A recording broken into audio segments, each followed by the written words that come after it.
Sabda TV.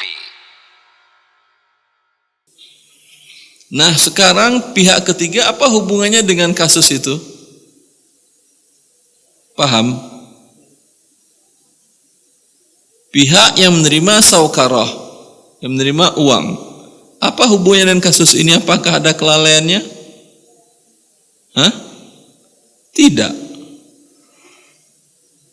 Tidak ada kelalaiannya kan? Tidak ada sama sekali. Berarti uang yang dibayar itu apain itu? Itu kan sama dengan Anda tidak ada bagian dari yang berlayar tadi. Anda bukan pedagang, Anda bukan pemilik kapal, bukan nakhoda. Lalu Anda katakan kepada orang, bukan Anda lah, ada orang si A mengatakan kepada si B. Kata si A, itu kapal kalau tenggelam kamu bayar ke saya 100 dinar ya. Kata si B, baik. Tapi kalau tidak tenggelam kau bayar kepada saya 130 dinar. Setuju? Setuju. Deal. Ya. Ternyata tidak tenggelam. Siapa yang dapat uang? Si B sebanyak 130 dinar. Begitu kan ya? Mereka berdua itu ngapain itu berarti? Judi. Hah? Judi sama kalau klub bola A dengan B main, lalu ada B dengan C dengan D. Itu nggak ada, dia nggak main, tidak pelatih di sana juga, tidak yang punya klub dan segala macam, tidak ada hubungannya dia. Tapi C dengan D bila kalau menang klub B, kata C kepada D, kau bayar kepada saya 10 juta. Kalau kalah, saya bayar kepadamu 12 juta. Saya yakin malam ini klub saya persiapannya matang. Yang klub bukan klub saya juga, klub yang saya unggulkan. Dia nggak ada hubungannya dengan itu. Berjudi atau tidak namanya? Berjudi. Jelas.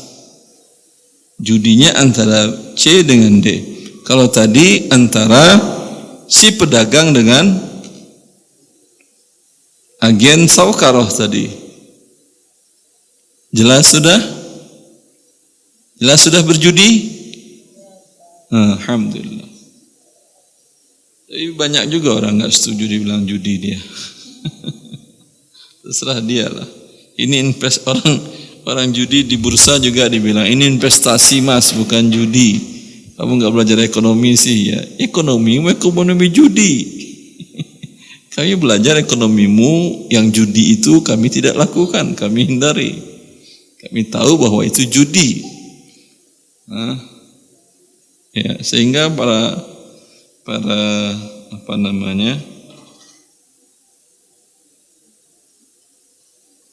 seperti dalam transaksi opsi yang ada di bursa. Transaksi opsi itu bentuknya seseorang memperkirakan berdasarkan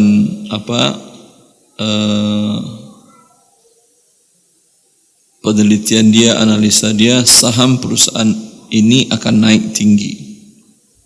Ya. Sekarang harganya masih normal 100.000 per lembar. Maka dia beli ke ke broker sekuritas, ke pasar sekuritas, saya beli hak untuk menjualkan. Dia bukan beli sahamnya, hak untuk menjualkan.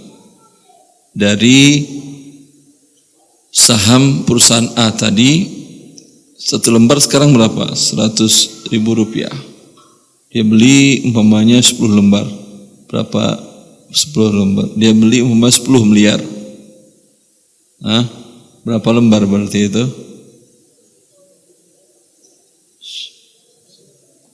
100.000 lembar. Ya. 100.000 lembar. Umpamanya. Apakah dia bayar langsung? Enggak, dia tidak bayar langsung. Ya.